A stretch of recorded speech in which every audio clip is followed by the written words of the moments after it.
தமிழகத்தில் 12,480 ஊராட்சிகளில் இன்று கிராம சபை கூட்டம் நடைபெறவுள்ளது. 10,000 கிராம சபை கூட்டங்களில் காணொலி மூலம் முதல்வர் ஸ்டாலின் உரையாற்ற உள்ளதாக கூடுதல் தலைமை செயலாளர் ககன்தீப் சிங் பேடி தெரிவித்துள்ளார். தீபாவளி பண்டிகையை ஒட்டி ஆம்னி பேருந்து கட்டணம் பல மடங்கு உயர்த்தப்பட்டதால் பயணிகள் அதிர்ச்சியடைந்துள்ளனர்.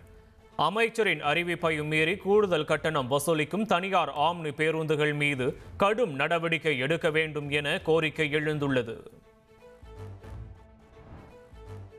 தீபாவளி பண்டிகையொட்டி செங்கல்பட்டு, திருநெல்வேலி சென்ட்ரல், போத்தனூர் உட்பட 4 சிறப்பு ரயில்கள் அறிவிக்கப்பட்டுள்ளன. சிறப்பு ரயில்களுக்கான முன்பதிவு ஞாயிற்றுக்கிழமை காலை 8 மணிக்கு தொடங்குகிறது. வரும் 16 முதல் 18ஆம் தேதிக்குள் வடகிழக்கு பருவமழை தொடங்க வாய்ப்புள்ளதாக சென்னை வானிலை ஆய்வு மையம் அறிவித்துள்ளது. வடகிழக்கு பருவமழை இந்த ஆண்டு இயல்பை விட 50 சென்டிமீட்டர் அளவுக்கு அதிகமாக இருக்கும் என்று கணிக்கப்பட்டுள்ளது.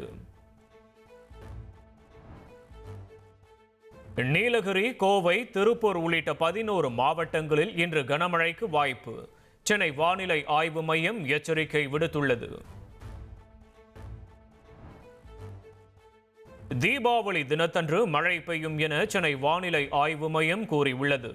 வடகிழக்கு பருவமழை காலத்தில் புயல் சின்னம் உருவாக வாய்ப்பு இருப்பதாகவும் தெரிவிக்கப்பட்டுள்ளது.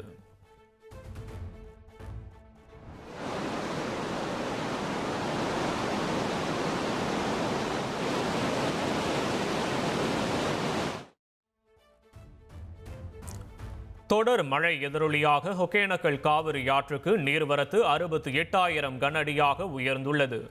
பரிசல் இயக்கவும் நீர்வீழ்ச்சியில் குளிக்கவும் தடை விதித்துள்ள மாவட்ட நிர்வாகம் கரையோர மக்களுக்கு வெள்ள அபாய எச்சரிக்கை விடுத்துள்ளது.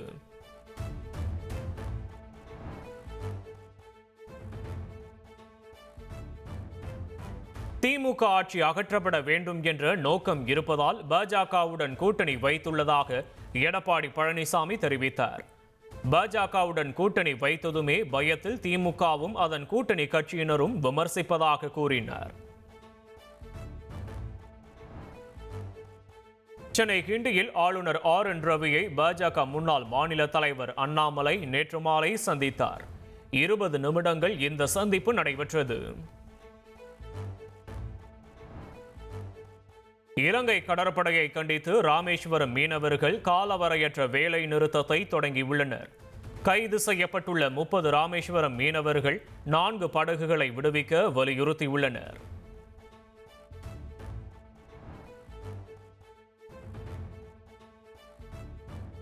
புரட்டாசி 4வது சனிக்கிழமையொட்டி திருப்பதியில் பக்தர்கள் கூட்டம் அதிகரித்துள்ளது. டோக்கன் இல்லாத இலவச தரிசனத்திற்கு 24 மணி நேரம் பக்தர்கள் காத்திருந்தனர். புதுச்சேரி அரசு ஊழியர்களுக்கு 6,908 ரூபாய் தீபாவளி போனஸ் அறிவிக்கப்பட்டுள்ளது. குரூப் B மற்றும் குரூப் C பிரிவில் 3 அல்லது அதற்கு மேல் பணிபுரியும் ஊழியர்களுக்கு போனஸ் வழங்கப்பட உள்ளது.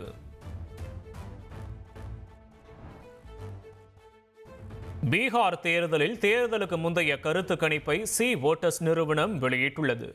தேசிய ஜனநாயக கூட்டணி 40.2% ஆட்சியை தக்க வைக்க வாய்ப்புள்ளதாக தெரிவிக்கப்பட்டுள்ளது.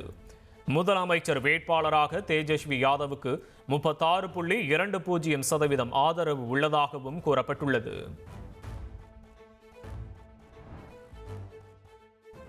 சீனா மீது நவம்பர் 1 முதல் கூடுதலாக 100% வரியை விதிக்க உள்ளதாக அமெரிக்க அதிபர் ட்ரம்ப் அறிவித்துள்ளார். சீனா அனைத்து நாடுகளுக்கும் ஏற்றுமதி கட்டுப்பாடுகள் விதிப்பதாகவும் அது மோசமானது என்பதால் அவர்களது செயலுக்கு பதிலடி கொடுப்பதாகவும் விளக்கமளித்துள்ளார்.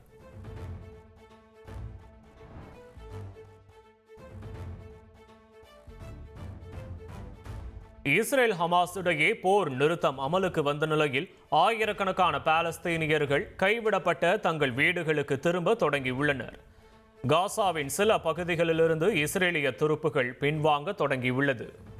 வெஸ்ட் இண்டீஸ் அணிக்கு எதிரான 2வது டெஸ்ட் போட்டியின் முதல் நாள் ஆட்ட நேர முடிவில் இந்திய அணி 2 விக்கெட் இழப்பிற்கு 318 ரன்கள் எடுத்துள்ளது.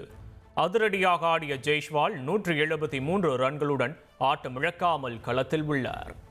1,23,00,000 மனங்களை வென்ற தந்தி டிவி யூடியூப் சேனல். தவிர்க்க முடியாத தம்ப்நெயில்ஸ், கலக்கலான கான்டென்ட்ஸ். நீங்களும் இந்த குடும்பத்தில் இணைய இப்பவே சப்ஸ்கிரைப் பண்ணுங்க. அசுரபலம் கொண்ட எங்கள் டிஜிட்டல் கரங்களில் உங்கள் விளம்பரங்களை சேர்க்க வாட்ஸ்அப் பண்ணுங்க. 8939888838. Email advttv@dttv.in.